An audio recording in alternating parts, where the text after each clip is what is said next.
Olá novamente, então aqui é mais um conceito importantíssimo para a física e também para toda a ciência, né? Que é o conceito de pressão. E aqui já é melhor a gente ir para a definição logo de cara. Então eu vou usar a letra P minúscula para representar pressão. Esse slide aqui é bem dramático, vamos para o próximo. E está aqui a definição para a gente. Pressão é definida como força dividida pela área sobre a qual ela é exercida. Então, matematicamente falando, vou escrever esta equação aqui, né? Pressão é igual a força dividido por área. Mas qual força e qual área? Relembrando, força em física, a gente pode pensar que é qualquer empurrão ou qualquer puxão. E a área, neste caso, a área da superfície, é a área onde esta força se distribui. Então aqui a gente tem que ter em mente que um objeto, uma pessoa, enfim, qualquer agente, esteja aplicando uma força numa superfície e a gente precisa conhecer a área dessa superfície onde a força é aplicada. Então vou fazer um desenho aqui, que é o desenho clássico nessa parte do conteúdo. Delimitamos a área A, que está em cinza aqui, e a força representada por um vetor está sendo aplicado nessa área. Esta força se distribui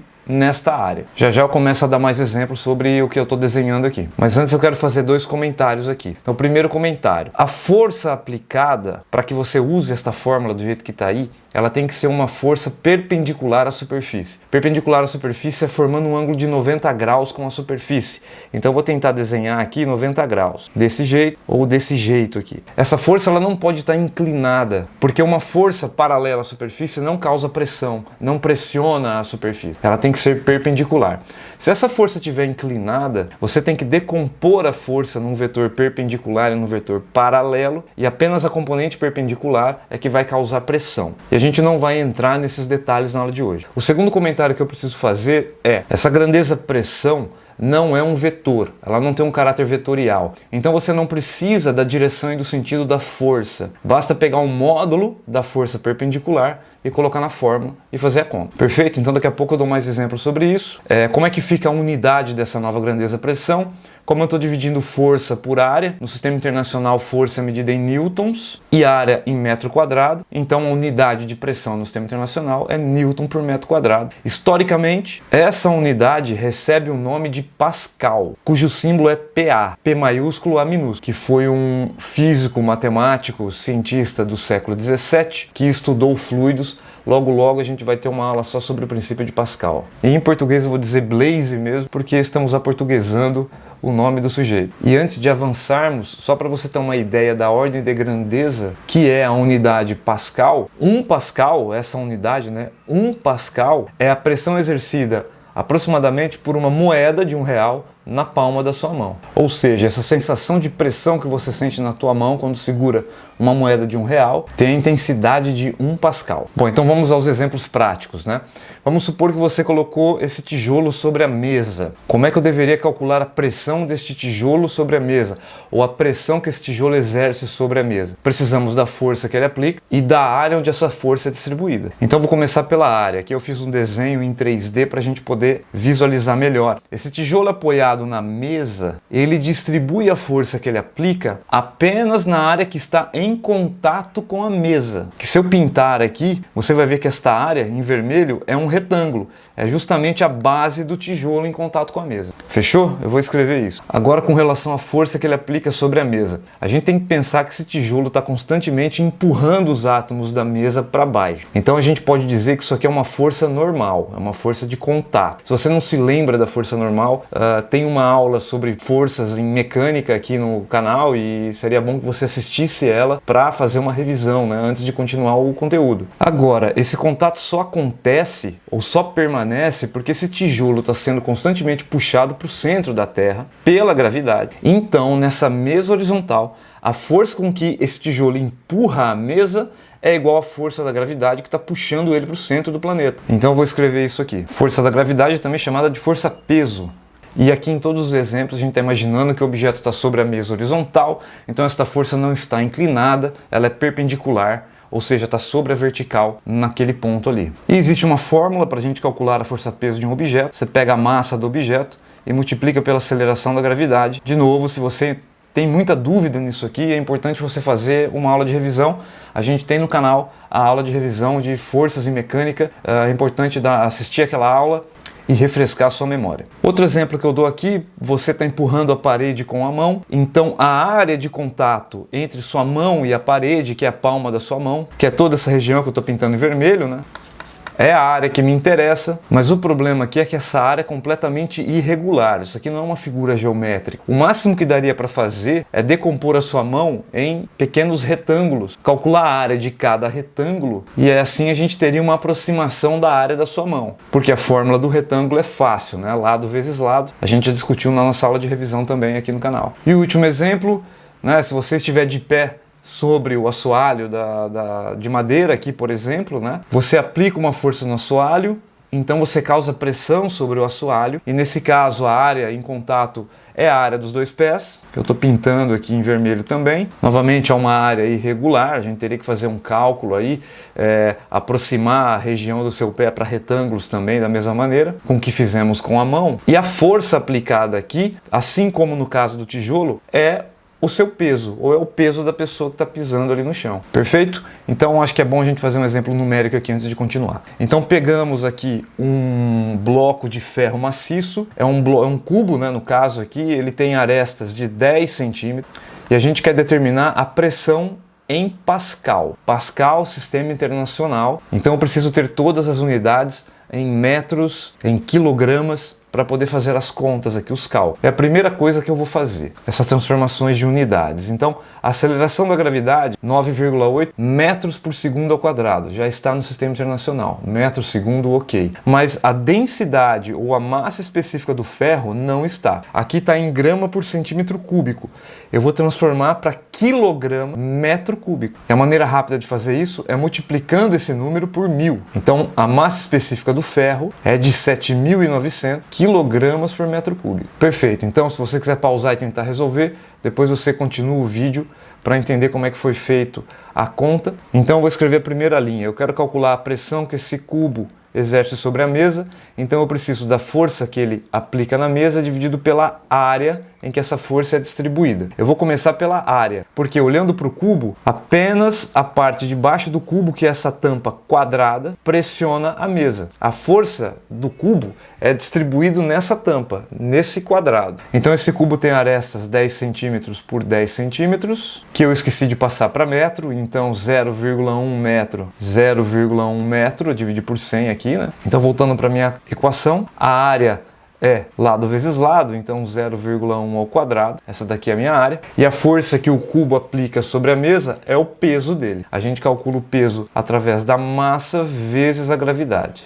ou aceleração da gravidade. Bom, a aceleração da gravidade nós temos, mas a gente não tem a massa. E como ele me forneceu a densidade ou a massa específica, a gente pode calcular a massa por aqui. Então, aqui embaixo, deixa eu fazer um parênteses, a massa específica do ferro é igual. Como é que a gente define massa específica? Pega a massa do sujeito e divide pelo volume dele. E se eu multiplicar cruzado, eu isolo a massa. Massa é igual a massa específica vezes o volume. Então a massa desse cubo será 7.900 vezes o volume. Vamos olhar para o volume do cubo, né? O cálculo do volume do cubo é aresta ao cubo, então a aresta é 0,1 elevado ao cubo. Se você fizer essa conta, você vai ter 7,9 quilogramas de ferro aqui. Então beleza, podemos continuar a conta.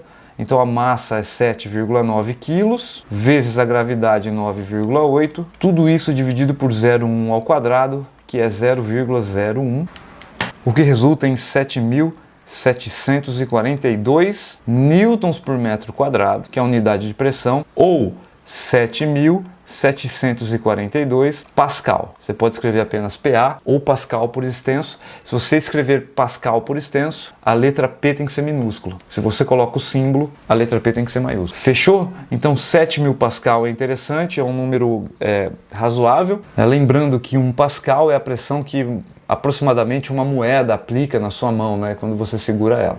Esse cubo aplica uma pressão quase 8.000 vezes maior. E geralmente a ordem de grandeza de pressão é na casa dos 1.000, milhares. Então costuma-se colocar em evidência esse fator 1.000. O que eu quero dizer com isso, né? Deixa eu pegar esse exemplo aqui. 7.742 pode ser escrito como 7,742 vezes 1.000 Pascal, ok? Coloquei o 1.000 em evidência. E esse número 1.000, ele pode ser trocado por um símbolo, que é a letra minúscula K, que representa o quilo, fator quilo, que é um prefixo do sistema internacional. Então eu ainda posso escrever esse número como 7,742 quilopascal.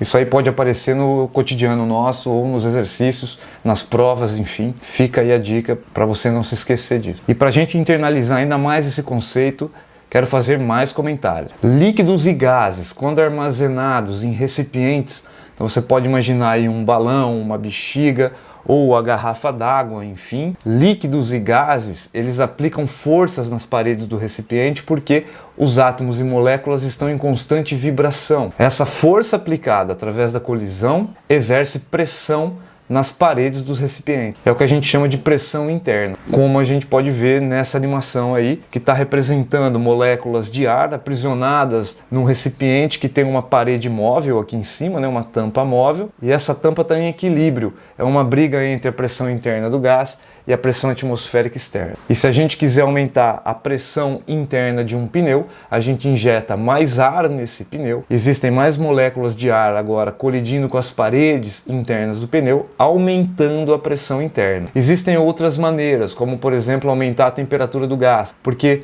quando você dá energia para o gás, a vibração dele aumenta, esse aumento de vibração é o aumento de temperatura, e se ele vibra mais, ele colide mais com as paredes, então a pressão interna aumenta também. E a panela de pressão é um bom exemplo disso, né? A panela de pressão é toda reforçada para suportar as altas pressões internas do vapor de água lá dentro. Aqui a gente tem um outro exemplo, né? Quando você coloca água nesse reservatório, ela não se espalha como deveria se espalhar um líquido, porque as paredes do recipiente aplicam forças na água, mantendo o volume do recipiente. E se o recipiente empurra o líquido, é porque o líquido está empurrando o recipiente. Então a água está exercendo pressão nas paredes laterais e no fundo desse recipiente também. E é fácil a gente perceber a pressão da água nos canos quando a gente faz um furo no cano, né? Independente de onde você faça o furo ao redor do cano, a água vai espirrar, mostrando que ela exerce pressão nas paredes internas desse cano. É importante a gente frisar esse ponto aqui que está escrito: a pressão é inversamente proporcional à área. E o que quer dizer essa relação inversamente proporcional entre pressão e área? Se uma aumenta, a outra diminui. Se uma diminui, a outra aumenta. Então, quanto menor a área de aplicação da força, maior será a pressão que essa força exerce. E eu escrevi isto aqui: quanto menor a área, maior será a pressão e vice-versa. Né? O que explica alguns fenômenos interessantes que eu vou discutir logo mais. Porque mesmo mantendo a força constante, o efeito sobre a superfície depende da área onde a força é distribuída. O que eu quero dizer com isso, né? Traduzindo, quando você deita no colchão da sua cama, você deforma o colchão da sua cama, porque o seu peso aplica pressão na cama, certo? E a área em contato é a área do seu corpo, a parte de trás, as costas, enfim, a batata da perna, tudo que está em contato com a cama. Mas agora, se você fica de pé sobre o colchão, a deformação muda. Você deforma mais o teu colchão. Porém, a força que você aplica continua sendo a mesma, porque a força é o seu peso, e o seu peso não muda se você está deitado ou está de pé. Alguma coisa mudou, porque a deformação mudou. O que mudou é essa grandeza pressão, porque a área de contato agora diminuiu. De pé sobre o colchão, a área de contato é a área dos seus pés, bem menor do que a área das suas costas. Um outro exemplo interessante, né?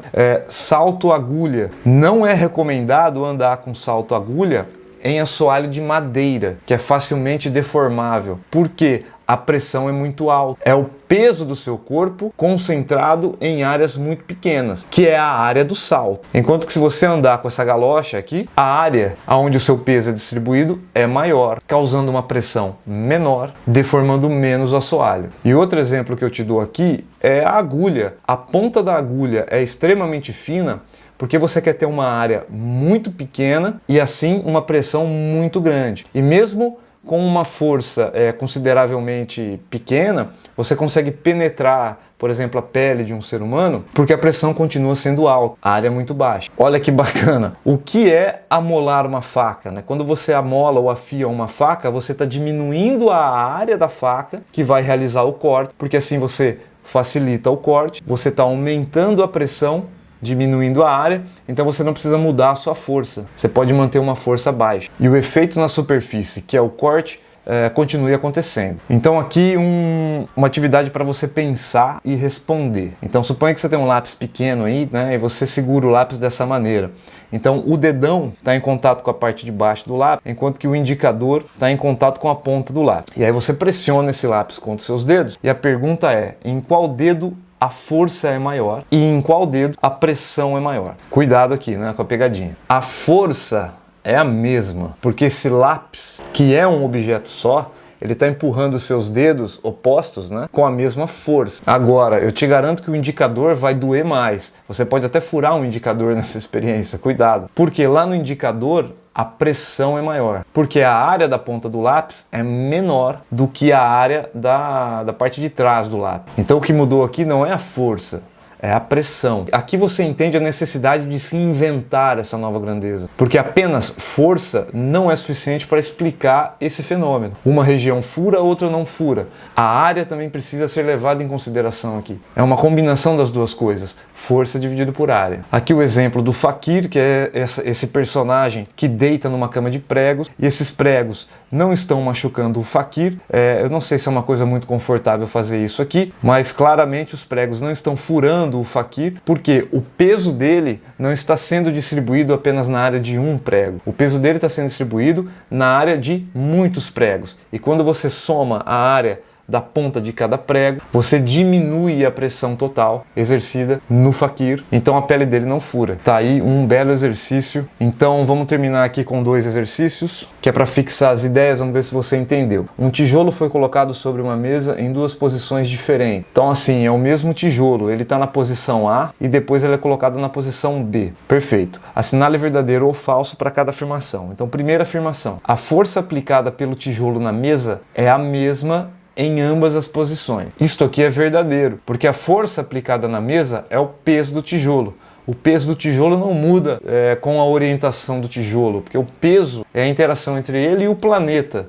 Só vai mudar se você mudar ele ou mudar o planeta. E mudar ele, eu quero dizer aumentar a massa. Ok? Então essa afirmação é verdadeira. Agora, a pressão na situação A é maior que na situação B. Isso aqui é falso, porque a pressão depende da área de contato. E a área de contato na situação A é maior. Se a área é maior, a pressão é menor. É falso. Na verdade é o contrário, perfeito? A pressão em B é maior. A área de contato do tijolo com a mesa é maior na situação B que na situação A. Não, é falso. A área de contato é maior na situação A. Ok? Só para fixar as ideias. E o ponto 3 é para você pensar aí o que é possível fazer para a gente aumentar ainda mais a pressão sobre a mesa, nesse caso aí, com esse tijolo. Se você quiser pensar um pouco mais sobre isso, pausa o vídeo aí, que eu vou dar a resposta, e essa resposta que eu ouço dos meus alunos em sala de aula, que é o seguinte: basta você equilibrar esse tijolo de canto, né? Apoiando um dos cantos do tijolo aqui na mesa, você diminui ainda mais a área. Porque aumentar a massa do tijolo, ou seja, aumentar a força, não é possível, o tijolo já foi feito. Para mudar a pressão agora aqui é só mudando a área. Então, equilibrando pelos cantos, de alguma forma, ok? Colocar ele equilibrado aí, você vai aumentar ainda mais a pressão. E encerramos aqui. Essa daqui foi a aula de pressão. Aquele abraço, até daqui a pouco.